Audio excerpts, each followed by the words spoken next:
जय हिंद दोस्तों, let's study 41 में आप लोगों का स्वागत है। मैं हूं घनश्याम यादव। दोस्तों, मेरे द्वारा आप लोगों को ऑल कंपटीशन से संबंधित प्रश्नों को हल कराया जा रहा है। और दोस्तों, सबसे पहले मेरे द्वारा आप लोगों को भारत के प्राचीन इतिहास के बारे में पढ़ाया जा रहा है। और दोस्तों, आज हम लोग पढ़ेंगे भारत के प्राचीन इतिहास का जो सब्जेक्ट होगा वो होगा ब्राह्मण साम्राज्य।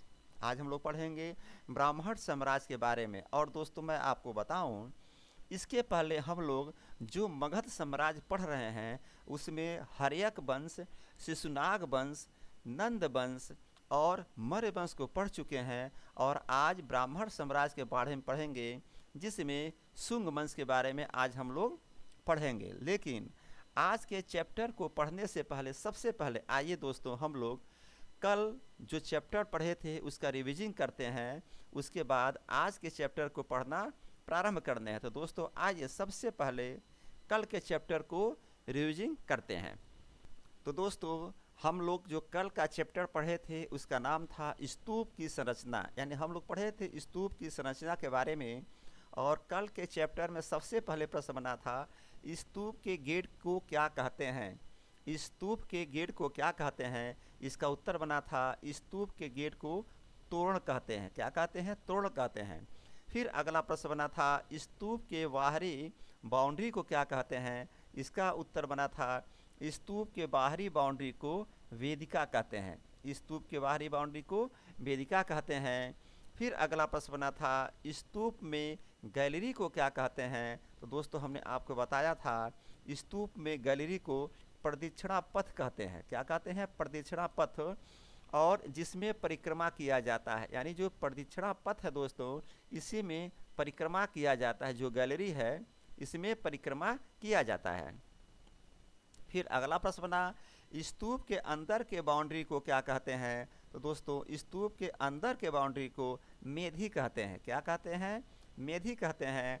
फिर अगला प्रश्न बना, अवशेष के ऊपर जो गुंबज बनता है उसे क्या कहते हैं। तो दोस्तों, इसका उत्तर बना था अवशेष के ऊपर जो गुंबज बनता है उसे अंड कहते हैं। क्या कहते हैं? अंड कहते हैं। फिर दोस्तों, अगला प्रश्न बना था, अंड के ऊपर बीचों बीच एक छोटी सी लगभग वर्गाकार आकृति बनी होती है, इसको क्या कहते हैं। तो दोस्तों, अंड के ऊपर बीचों बीच एक छोटी सी लगभग वर्गाकार जो आकृति बनी होती है उसे हर्मिका कहते हैं। क्या कहते हैं? हर्मिका कहते हैं। और दोस्तों, अगला प्रश्न बना कि हर्मिका के बीच में एक रॉड निकलता है। हर्मिका के बीच में एक रॉड निकला हुआ है, उसे क्या कहते हैं। दोस्तों, इसका उत्तर बना था हर्मिका के बीच में एक रॉड निकलता है उसे यत्री कहते हैं। क्या कहते हैं? यत्री कहते हैं। फिर अगला प्रश्न बना था, यत्री में गोलाकार 3 तस्तरी लगी होती है उसे क्या कहते हैं। तो दोस्तों, इसका उत्तर बना था यत्री में गोलाकार 3 तस्तरी लगी होती है उसे छत्र कहते हैं। क्या कहते हैं? छत्र कहते हैं। और अगला प्रश्न बना था, तोरण द्वार किस चीज़ का प्रतीक है। तो दोस्तों, इसका उत्तर बना था तोरण द्वार चारों दिशाओं में भगवान बुद्ध के संदेश को फैलाने का प्रतीक है। फिर अगला प्रश्न बना, वेदिका किस बात का प्रतीक है। तो दोस्तों, इसका उत्तर बना वेदिका पवित्र स्थल को सामान्य दुनिया से अलग करने का प्रतीक है। फिर अगला प्रश्न बना, अंड किस बात का प्रतीक है। तो दोस्तों, हमने आपको बताया था अंड शांति का प्रतीक है। अंड शांति का प्रतीक है। फिर अगला प्रश्न बना, हर्मिका किस बात का प्रतीक है। तो दोस्तों, हर्मिका देवताओं का घर अथवा पवित्रता का प्रतीक है। हर्मिका देवताओं का घर अथवा पवित्रता का प्रतीक है। और दोस्तों, अगला प्रश्न बना था, छत्र किस बात का प्रतीक है। तो इसका उत्तर बना था छत्र बुद्ध के विचारों एवं भिक्षाओं का प्रतीक है, जिसमें श्रद्धा, सम्मान और उदारता आती है। फिर अगला प्रश्न बना था, अशोक के अभिलेख के खोजकर्ता कौन थे। तो दोस्तों, हमने आपको बताया था अशोक के अभिलेख के खोजकर्ता पेंथलर थे। और दोस्तों, अगला प्रश्न बना, अशोक के शिलालेख को पढ़ने में सफलता किसको मिली थी। तो दोस्तों, इसका उत्तर बना था अशोक के शिलालेख को पढ़ने में सफलता 1837 ईस्वी में जेम्स प्रिंसेप को मिली थी। फिर अगला प्रश्न बना था, अशोक का अभिलेख कितने प्रकार के लिपि में लिखी गई थी? तो दोस्तों इसका उत्तर बना था, अशोक का अभिलेख 3 प्रकार के लिपि में लिखी गई थी। पहला ग्रीक और अरमाइक लिपि, जो दोस्तों अफगानिस्तान में मिली थी। दूसरा खरोष्टी लिपि, यह लिपि दाईं से बाईं की ओर लिखी जाती थी और यह पाकिस्तान में मिली थी। और दोस्तों तीसरा था ब्राह्मी लिपि, जो कि भारत में मिली थी। फिर अगला प्रश्न बना, किस अभिलेख में धम्म की व्याख्या की गई है? तो दोस्तों 11वें अभिलेख में धम्म की व्याख्या की गई है। और फिर अगला प्रश्न बना, अशोक के कलिंग युद्ध का वर्णन किस अभिलेख में किया गया? तो दोस्तों इसका उत्तर था, अशोक के कलिंग युद्ध का वर्णन 13वें अभिलेख में किया गया था। फिर अगला प्रश्न बना, अशोक के सर्वाधिक शिलालेख किस लिपि में प्राप्त हुए? तो दोस्तों इसका उत्तर बना था, अशोक के सर्वाधिक शिलालेख ब्राह्मी लिपि में प्राप्त हुए थे। किस लिपि में? ब्राह्मी लिपि में प्राप्त हुए थे। फिर अगला प्रश्न बना, अशोक ने प्रजा को क्या कहा? तो इसका उत्तर बना था, अशोक ने प्रजा को अपनी संतान बताया था। क्या बताया था? अपनी संतान बताया था। और फिर अगला प्रश्न बना था, अशोक के स्तंभ लेखों की संख्या कितनी है? तो इसका उत्तर बना था, अशोक के स्तंभ लेखों की संख्या 7 है और ये अलग अलग स्थानों से मिले हैं। फिर अगला प्रश्न बना, दिल्ली मेरठ स्तंभ लेख कहाँ था? तो दोस्तों दिल्ली मेरठ स्तंभ लेख पहले मेरठ में था, बाद में इसे फिरोज तुगलक द्वारा दिल्ली लाया गया। अगला प्रश्न बना, दिल्ली टोपरा स्तंभ लेख कहाँ था? तो दोस्तों इसका उत्तर बना था, दिल्ली टोपरा स्तंभ लेख पहले हरियाणा के टोपरा में था और बाद में फिरोज तुगलक के द्वारा इसे दिल्ली लाया गया था। फिर अगला प्रश्न बना था, कौशाम्बी यानी प्रयाग स्तंभ लेख कहाँ था?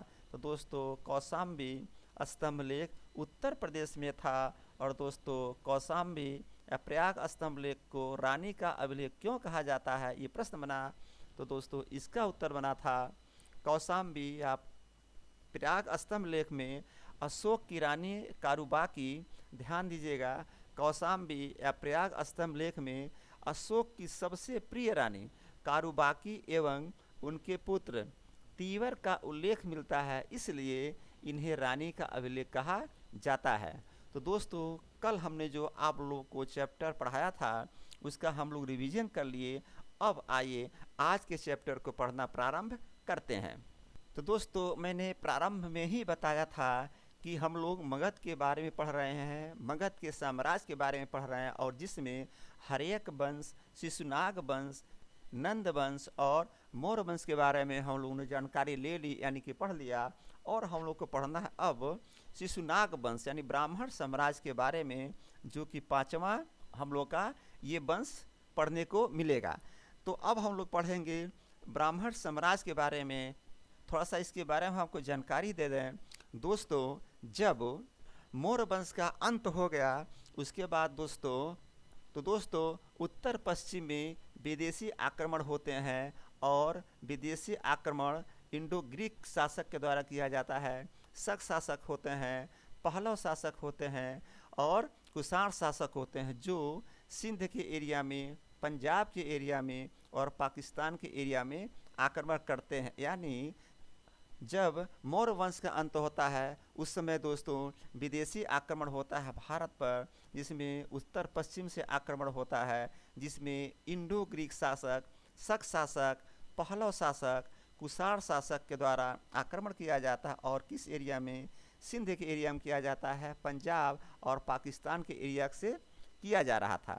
और उसी समय दोस्तों ध्यान देंगे, जिस समय विदेशी शासकों द्वारा अपने देश पर आक्रमण किया जा रहा है उत्तर पश्चिम की तरफ से, उसी टाइम में दोस्तों अपने यहाँ देशी शासक जो कि मगध का एरिया था, पाटलिपुत्र, मगध और महाराष्ट्र पर ब्राह्मण साम्राज्य का उदय हुआ। जो मगध का एरिया है इस एरिया में ब्राह्मण वंश का उदय हो रहा है, जो कि देशी शासक हुआ करते थे। उस समय पाटलिपुत्र, मगध और महाराष्ट्र पर ब्राह्मण साम्राज्य कर सकते हैं, या ब्राह्मण वंश का उदय हो रहा है, जिसमें शुंग वंश, कौरव वंश, सातवाहन वंश, वाकाटक वंश और चेदी वंश का उदय हो रहा है। किस एरिया में? पाटलिपुत्र, मगध और महाराष्ट्र एरिया में। और दोस्तों, ये जो ब्राह्मण वंश है, हम लोगों को इसी के बारे में पढ़ना है, ब्राह्मण साम्राज्य या ब्राह्मण वंश के बारे में। और इसमें जो शासक आएंगे वो हैं शुंग वंश, कौरव वंश, सातवाहन वंश, वाकाटक वंश और चेदी वंश। इन्हीं के बारे में हम लोगों को पढ़ना है, ब्राह्मण साम्राज्य के बारे में। तो दोस्तों, मैं आपको बताऊं कि मौर्य साम्राज्य के पतन के बाद जब ब्राह्मण साम्राज्य या कह सकते हैं शुंग वंश का उदय हो रहा है या उदय हुआ, पुष्यमित्र शुंग मध्य प्रदेश के विदिशा के रहने वाले थे और इसलिए इन्हें गैर क्षेत्रीय राजवंश कहा जाता है। गैर क्षेत्रीय राजवंश कहा जाता है किसको? पुष्यमित्र शुंग को, क्योंकि ये पाटलिपुत्र के यानी मगध के रहने वाले नहीं थे, ये मध्य प्रदेश के विदिशा का रहने वाले थे। और दोस्तों, इनके द्वारा बौद्ध धर्म के स्तूपों को नष्ट करवाया गया और यह जाति के ब्राह्मण थे, इसलिए कहते हैं लोग कि ये बौद्ध विरोधी थे। क्या क्या थे ये? बौद्ध विरोधी थे। और ये मध्य प्रदेश के भरहुत स्तूप और सांची के स्तूप को सही करवाया था। ऐसे तो ये जितने भी स्तूप थे इनके द्वारा यानी पुष्यमित्र शुंग के द्वारा नष्ट करवाया गया, लेकिन मध्य प्रदेश के भरहुत स्तूप को और सांची के स्तूप को सही करवाया गया था। और इन्हीं के टाइम में या कह सकते हैं पुष्यमित्र शुंग ने 2 अश्वमेध यज्ञ भी करवाया था।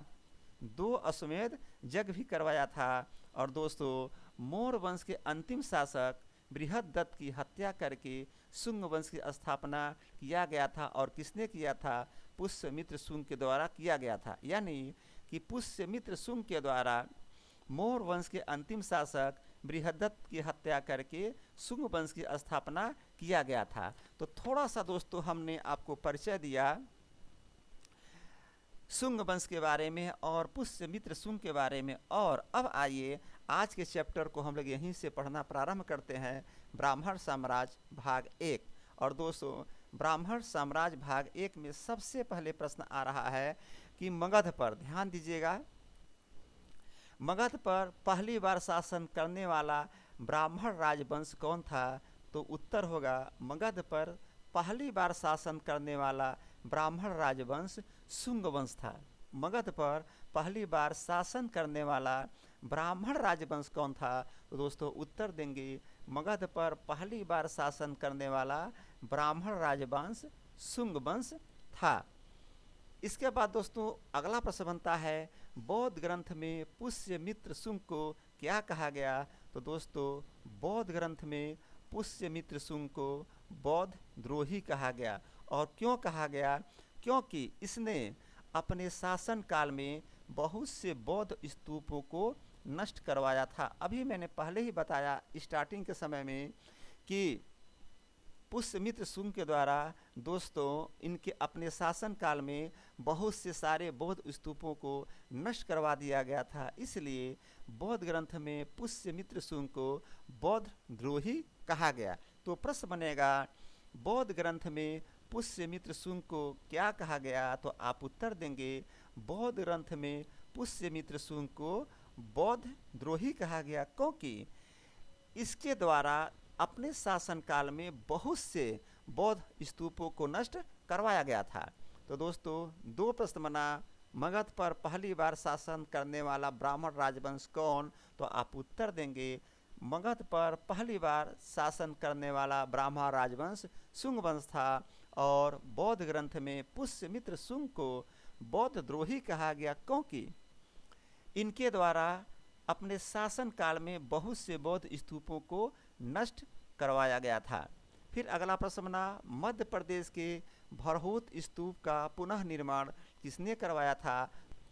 मध्य प्रदेश के भरहुत स्तूप का पुनः निर्माण, ध्यान देंगे पुनः निर्माण, पुष्यमित्र शुंग के द्वारा करवाया गया था। दोस्तों अभी आपने पढ़ा कि बौद्ध ग्रंथ में पुष्यमित्र शुंग को बौद्ध द्रोही कहा गया। और क्यों कहा गया? कि इसके द्वारा इसके शासनकाल में बहुत सारे बौद्ध स्तूपों को नष्ट करवाया गया, लेकिन यहाँ पर मध्य प्रदेश के भरहोत स्तूप का पुनः निर्माण पुष्यमित्र शुंग के द्वारा ही करवाया जा रहा है। तो देखिए यहाँ दो बातें हो गई, एक जगह पुष्यमित्र शुंग के द्वारा स्तूपों को नष्ट कराया जा रहा है, लेकिन मध्य प्रदेश के भरहुत स्तूप का पुनः निर्माण पुष्यमित्र शुंग के द्वारा ही करवाया जा रहा है। फिर अगला प्रश्न बना, मौर्य साम्राज्य समाप्त होने के बाद उत्तर पश्चिम सीमा तथा मध्य भारत में किसका शासन आया? तो दोस्तों मौर्य साम्राज्य समाप्त होने के बाद उत्तर पश्चिम सीमा तथा मध्य भारत में विदेशी शासक आए, जिसमें पहले हिंद, फिर यमन, फिर शक, फिर पल्लव तथा कुषाण वंश के शासक आए थे। तो दोस्तों प्रश्न बनेगा कि मौर्य साम्राज्य समाप्त होने के बाद, मौर्य साम्राज्य समाप्त होने के बाद उत्तर पश्चिम सीमा प्रांत तथा मध्य भारत में किसका शासन आया? तो आप उत्तर देंगे मौर्य साम्राज्य समाप्त होने के बाद उत्तर पश्चिम सीमा प्रांत तथा मध्य भारत में विदेशी शासक आए, जिसमें हिंद, यमन, शक, पल्लव तथा कुषाण वंश के शासक आए थे। फिर अगला प्रश्न बना, मौर्य साम्राज्य के बाद पाटलिपुत्र तथा महाराष्ट्र एरिया में किस शासक का राज होता है? तो दोस्तों मैंने आप लोगों को स्टार्टिंग में ही बताया था कि मौर्य साम्राज्य के बाद पाटलिपुत्र तथा महाराष्ट्र के एरिया में देशी ब्राह्मण राज्य की स्थापना होती है, जिसमें शुंग वंश, कौरव वंश, आंध्र सातवाहन वंश एवं वाटाकक वंश एवं चेदी वंश आते हैं। यानी मौर्य साम्राज्य के बाद अर्थात मौर्य साम्राज्य के पतन के बाद पाटलिपुत्र तथा महाराष्ट्र के एरिया में दोस्तों ब्राह्मण राज्य की स्थापना होती है, जिसमें शुंग वंश, कौरव वंश, आंध्र सातवाहन वंश, वाकाटक वंश एवं चेदी वंश आते हैं। फिर अगला प्रश्न बना, शुंग वंश की स्थापना किसके द्वारा की गई थी? तो दोस्तों शुंग वंश की स्थापना पुष्यमित्र शुंग के द्वारा की गई थी। किसके द्वारा की गई थी? पुष्यमित्र शुंग के द्वारा की गई थी। और दोस्तों मौर्य वंश के अंतिम शासक बृहद्रथ की हत्या करके शुंग वंश की स्थापना की गई थी। किसके द्वारा? पुष्यमित्र शुंग के द्वारा। फिर अगला प्रश्न बना, शुंग मूलतः कहाँ की जाति थी? तो दोस्तों इसका उत्तर बना शुंग मूलतः उज्जैन की ब्राह्मण जाति थी। कहाँ की जाति थी? उज्जैन की ब्राह्मण जाति थी। तो दोस्तों शुंग वंश की स्थापना पुष्यमित्र शुंग के द्वारा किया जा रहा है और शुंग मूलतः उज्जैन की ब्राह्मण जाति थी। फिर अगला प्रश्न, शुंग वंश की नींव कैसे पड़ी? तो दोस्तों इसका उत्तर शुंग वंश की नींव मौर्य वंश के अंतिम शासक बृहद्रथ की हत्या करके मगध में शुंग वंश की नींव डाली गई थी। दोस्तों अभी मैंने यहाँ पर ही बता दिया कि शुंग वंश की नींव कैसे पड़ी। तो दोस्तों शुंग वंश की नींव मौर्य वंश के अंतिम शासक बृहद्रथ की हत्या करके मगध में शुंग वंश की नींव डाली गई थी। फिर अगला प्रश्न बना, पुष्यमित्र शुंग ने अपनी राजधानी कहाँ बनाई? तो आप उत्तर देंगे पुष्यमित्र शुंग के द्वारा अपनी राजधानी विदिशा को बनाई गई थी। पुष्यमित्र शुंग के द्वारा अपनी राजधानी विदिशा को बनाई और प्रश्न यही बन रहा है कि पुष्यमित्र शुंग अपनी राजधानी कहाँ बनाई थी? आप उत्तर देंगे पुष्यमित्र शुंग ने अपनी राजधानी विदिशा को बनाई थी। फिर अगला प्रश्न आया, पुष्यमित्र शुंग ने कितने अश्वमेध यज्ञ करवाए थे? तो दोस्तों इसका उत्तर होगा पुष्यमित्र शुंग ने 2 अश्वमेध यज्ञ करवाए थे, जिसके पुरोहित पतंजलि थे। ध्यान दीजिएगा, पुष्यमित्र शुंग 2 अश्वमेध यज्ञ करवा रहे हैं और दोस्तों दोनों अश्वमेध यज्ञ जो करवा रहे हैं उसके पुरोहित कौन थे? तो आप उत्तर देंगे उसके पुरोहित पतंजलि थे। प्रश्न आएगा, पुष्यमित्र शुंग के द्वारा 2 अश्वमेध यज्ञ करवाया गया और उसके पुरोहित कौन थे? आप उत्तर देंगे पुष्यमित्र के द्वारा 2 अश्वमेध यज्ञ करवाया गया, जिसके पुरोहित पतंजलि थे। फिर अगला प्रश्न बना दोस्तों, बौद्ध पुस्तक जातक ग्रंथ की रचना किसके समय में हुआ था? तो दोस्तों इसका उत्तर देंगे बौद्ध पुस्तक जातक ग्रंथ की रचना पुष्यमित्र शुंग के समय में हुआ था। किसके समय में हो रहा है? पुष्यमित्र शुंग के समय में हो रहा है। बौद्ध पुस्तक जातक ग्रंथ की रचना पुष्यमित्र शुंग के समय में हुआ था। फिर अगला प्रश्न बना, पतंजलि ने क्या लिखा था? तो दोस्तों पतंजलि ने महाभाष्य नामक पुस्तक लिखी थी। पतंजलि ने कौन सी पुस्तक लिखी थी? प्रश्न बनेगा, आप उत्तर देंगे पतंजलि ने महाभाष्य नामक पुस्तक लिखी थी। पतंजलि ने महाभाष्य नामक पुस्तक लिखी थी। फिर अगला प्रश्न बना, पणिनि ने क्या लिखा था? पणिनि ने कौन सी पुस्तक लिखी थी? आप उत्तर देंगे पणिनि ने अष्टाध्यायी पुस्तक लिखी थी। ध्यान दीजिएगा, पतंजलि के द्वारा महाभाष्य नामक पुस्तक का रचना किया जा रहा है, या ऐसे कह सकते हैं पतंजलि ने महाभाष्य नामक पुस्तक लिखी थी और दोस्तों पाणिनि के द्वारा अष्टाध्यायी नामक पुस्तक लिखी जा रही है। फिर अगला प्रश्न बना, मनु ने क्या लिखा था? तो दोस्तों उत्तर देंगे मनु ने मनु स्मृति लिखा था। मनु के द्वारा किस पुस्तक की रचना की जा रही है? तो दोस्तों मनु के द्वारा मनु स्मृति नामक पुस्तक लिखी जा रही है। पाणिनि के द्वारा अष्टाध्यायी लिखी जा रही है और पतंजलि के द्वारा महाभाष्य नामक पुस्तक लिखी जा रही है। फिर अगला प्रश्न बना, पुष्यमित्र शुंग के पुरोहित कौन थे? तो दोस्तों पुष्यमित्र शुंग के पुरोहित पतंजलि थे। कौन थे? पतंजलि थे। पतंजलि ने महाभाष्य नामक पुस्तक लिखा, पाणिनि ने अष्टाध्यायी लिखा, मनु ने मनु स्मृति लिखा। पतंजलि के द्वारा महाभाष्य नामक पुस्तक लिखा जा रहा है, पाणिनि के द्वारा अष्टाध्यायी नामक पुस्तक लिखा जा रहा है और मनु के द्वारा मनु स्मृति नामक पुस्तक लिखी जा रही। और दोस्तों पुष्यमित्र शुंग के पुरोहित कौन थे? अगला प्रश्न बन गया, इसका उत्तर होगा पुष्यमित्र शुंग के पुरोहित पतंजलि थे। कौन थे? पतंजलि थे। फिर अगला प्रश्न बना, शुंग वंश का अंतिम शासक कौन था? तो दोस्तों शुंग वंश का अंतिम शासक देवभूति था। ध्यान दीजिएगा, प्रश्न आएगा शुंग वंश का अंतिम शासक कौन था? आप उत्तर देंगे शुंग वंश का अंतिम शासक देवभूति था। पुष्यमित्र शुंग के पुरोहित पतंजलि थे, शुंग वंश के अंतिम शासक देवभूति थे।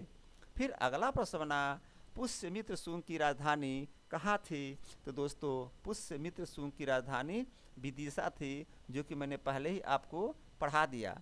पुष्यमित्र शुंग की राजधानी कहाँ थी? या ऐसे प्रश्न आ सकता है कि पुष्यमित्र शुंग ने अपनी राजधानी कहाँ बनाई थी? तो आप उत्तर देंगे पुष्यमित्र शुंग ने अपनी राजधानी विदिशा को बनाई थी। फिर अगला प्रश्न आया, पुष्यमित्र शुंग के समय में दो यमन यानी विदेशी आक्रमण हुए, दोनों यमन आक्रमण में किसकी विजय हुई? ध्यान देंगे, पुष्यमित्र शुंग के समय में दो विदेशी आक्रमण हो रहे हैं और यही प्रश्न पूछ रहा है कि जो विदेशी आक्रमण पुष्यमित्र शुंग के समय में हो रहा है, इसमें विजय किसकी हुई? तो आप उत्तर देंगे पुष्यमित्र शुंग के समय में जो दो विदेशी आक्रमण हुए थे यानी यमन आक्रमण हुए थे, इन दोनों आक्रमण में विजय पुष्यमित्र शुंग की ही हुई थी। यानी कि जब विदेशी आक्रमण हो रहा है पुष्यमित्र शुंग के समय में, तो उस विदेशी आक्रमण में दोस्तों विजय पुष्यमित्र शुंग की ही हो रही है, यानी पुष्यमित्र शुंग विजयी हुआ था। फिर अगला प्रश्न बना, पहले आक्रमण का नेतृत्व किसने किया था? तो दोस्तों इसका उत्तर है पहले आक्रमण का नेतृत्व डेमेट्रियस ने किया था। ध्यान दीजिएगा, ये जो आक्रमण हो रहा है उसका पहला जो आक्रमणकारी था या उसका नेतृत्व किसने किया था? तो आप उत्तर देंगे पहले आक्रमण का नेतृत्व डेमेट्रियस ने किया था। तो दोस्तों पुष्यमित्र शुंग के पुरोहित पतंजलि थे, शुंग वंश के अंतिम शासक देवभूति थे और पुष्यमित्र शुंग की राजधानी विदिशा थी। और दोस्तों पुष्यमित्र शुंग के समय में जो दो यमन यानी विदेशी आक्रमण हो रहे थे उसमें विजय पुष्यमित्र शुंग की हो रही है। और पहले आक्रमण का नेतृत्व किसने किया था? लास्ट प्रश्न बना। तो दोस्तों पहले आक्रमण का नेतृत्व डेमेट्रियस के द्वारा किया गया था। तो दोस्तों इस प्रकार से इतने प्रश्न आज के चैप्टर में थे जिनको हम लोगों ने पढ़ लिया, लेकिन आइए इसका एक बार और रिवीजिंग करते हैं ताकि जहाँ भी थोड़ा सा मिस्टेक है या आप लोग भूल रहे हैं उसको पुनः याद कर लिया जाए, कंठस्थ कर लिया जाए। चूँकि दोस्तों मैं बार बार कहता हूँ कि याद करना बहुत बड़ी बात नहीं है, बहुत बड़ी मुश्किल की बात नहीं है, लेकिन याद करके याद रखना बड़ी बात होती। इसलिए मैं बार बार कहता हूँ कि अपना 100% में 80% टाइम पढ़ने में दीजिए, याद करने में दीजिए, समझने में दीजिए, लेकिन 20% जो टाइम है उसको रिवीजिंग में दीजिए। इसलिए मैं हर चैप्टर को रिवीजिंग कराता हूँ और बार बार रिवीजिंग कराता हूँ, ताकि जो आप लोगों को प्रश्न तैयार हो गया है, जो प्रश्न उत्तर आप लोगों को याद हो गया है, वो दोबारा भूले नहीं, ताकि फ्यूचर में जाकर आपको कोई परेशानी ना हो। तो दोस्तों आइए आज के चैप्टर को हम लोग रिवीजिंग करते हैं, उसके बाद चैप्टर को समाप्त करेंगे। तो दोस्तों ब्राह्मण साम्राज्य भाग 1 का आज का पहला प्रश्न बना था, मगध पर पहली बार शासन करने वाला ब्राह्मण राजवंश। ध्यान देंगे दोस्तों आप लोग शब्दों पर, प्रश्न पूछ रहा है मगध पर पहली बार शासन करने वाला ब्राह्मण राजवंश कौन था। ब्राह्मण राजवंश कौन था? तो दोस्तों इसका उत्तर बना था मगध पर पहली बार शासन करने वाला ब्राह्मण राजवंश शुंग वंश था। क्या था? शुंग वंश था। फिर अगला प्रश्न बना था बौद्ध ग्रंथ में पुष्यमित्र शुंग को क्या कहा गया। तो दोस्तों बौद्ध ग्रंथ में पुष्यमित्र शुंग को बौद्ध द्रोही कहा गया था। क्या कहा गया था?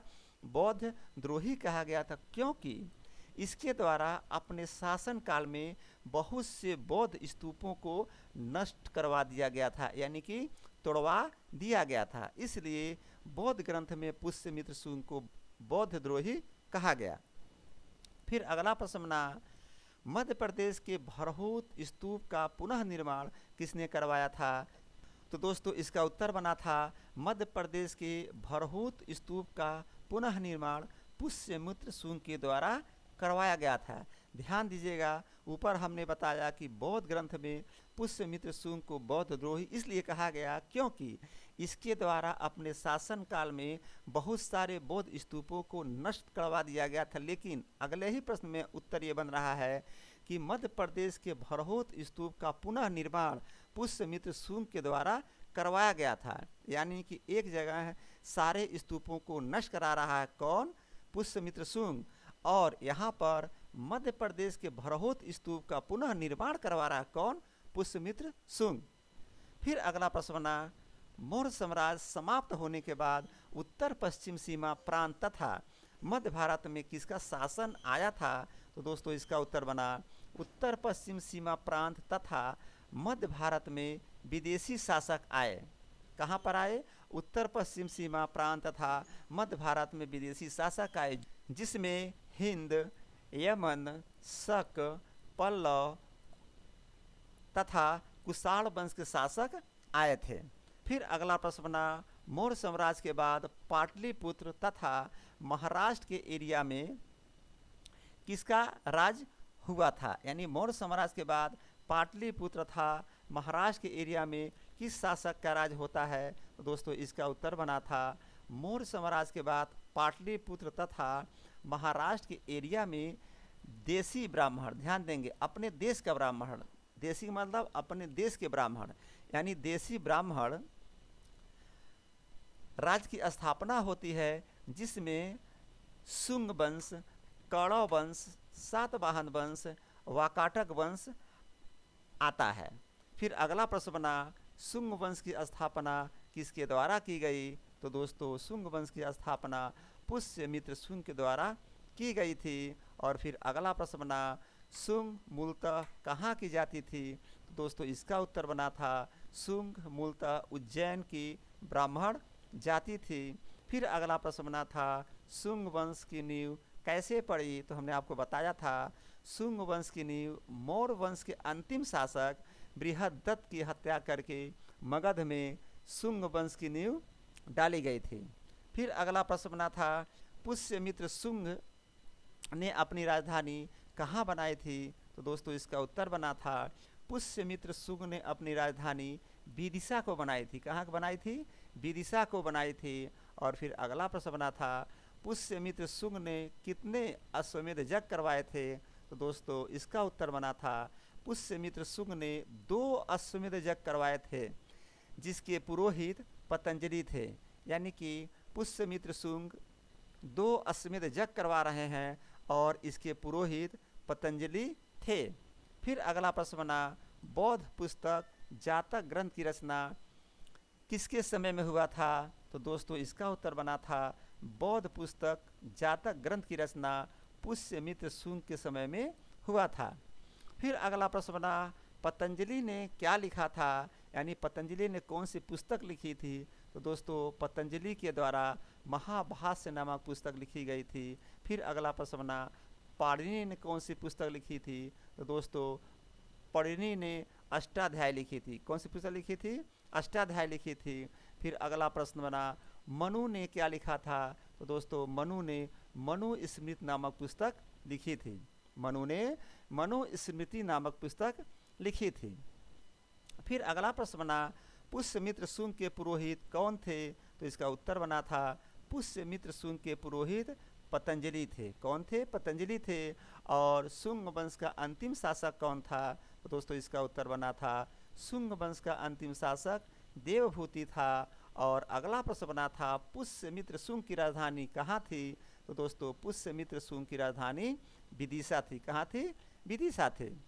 फिर अगला प्रश्न बना, पुष्यमित्र शुंग के समय में 2 यमन यानी विदेशी आक्रमण हो रहे हैं और दोस्तों इस आक्रमण में विजय किसकी हो रही है? तो इसका उत्तर बना था पुष्यमित्र शुंग के समय में 2 यमन अर्थात विदेशी आक्रमण हुए और दोनों यमन आक्रमण में पुष्यमित्र शुंग की विजय हुई थी।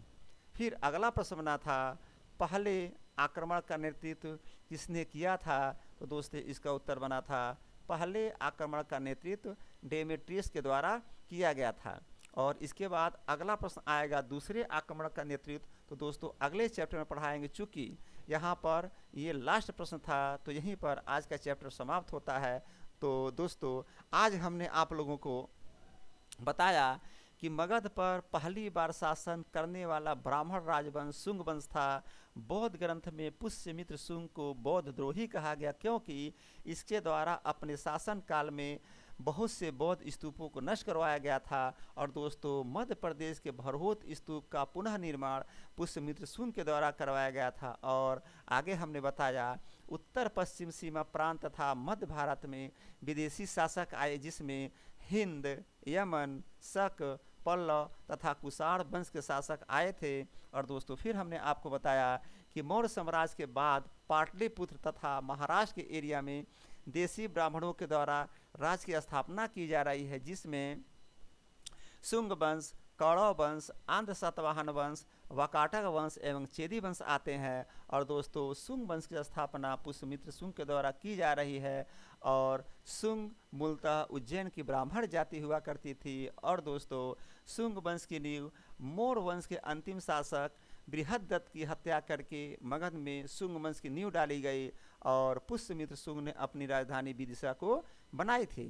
फिर मैंने आपको आगे बताया पुष्यमित्र शुंग ने 2 अश्वमेध यज्ञ करवाए थे जिसके पुरोहित पतंजलि थे। और दोस्तों बौद्ध पुस्तक जातक ग्रंथ की रचना पुष्यमित्र शुंग के समय में हुआ था। फिर मैंने आपको बताया पतंजलि ने महाभाष्य नामक पुस्तक लिखी थी, पाणिनि ने अष्टाध्यायी नामक पुस्तक लिखी और मनु ने मनु स्मृति नामक पुस्तक लिखी थी। फिर आपको बताया पुष्यमित्र शुंग के पुरोहित पतंजलि थे और शुंग वंश के अंतिम शासक देवभूति थे। और दोस्तों पुष्यमित्र शुंग की राजधानी विदिशा थी। और पुष्यमित्र शुंग के समय में 2 यमन यानी विदेशी आक्रमण हुए और दोनों आक्रमण में पुष्यमित्र शुंग की विजय होती है। और पहले आक्रमण का नेतृत्व डेमेट्रियस के द्वारा किया गया था। इस प्रकार आज का चैप्टर यहीं पर समाप्त होता है। दोस्तों मैं कहूँगा, बार बार कहूँगा, हर बार कहता हूँ, ध्यान दीजिएगा। अब सोचिए मैं इतना जोड़ क्यों डालता हूँ। याद करिए, समझिए, पूरी तरह से कंठस्थ कर लीजिए, लेकिन रिविजिंग मस्ट है, रिविजिंग करते रहिएगा। और दोस्तों यहीं पर ये चैप्टर समाप्त होता है, आज का अध्याय समाप्त होता है। जय हिंद, जय भारत।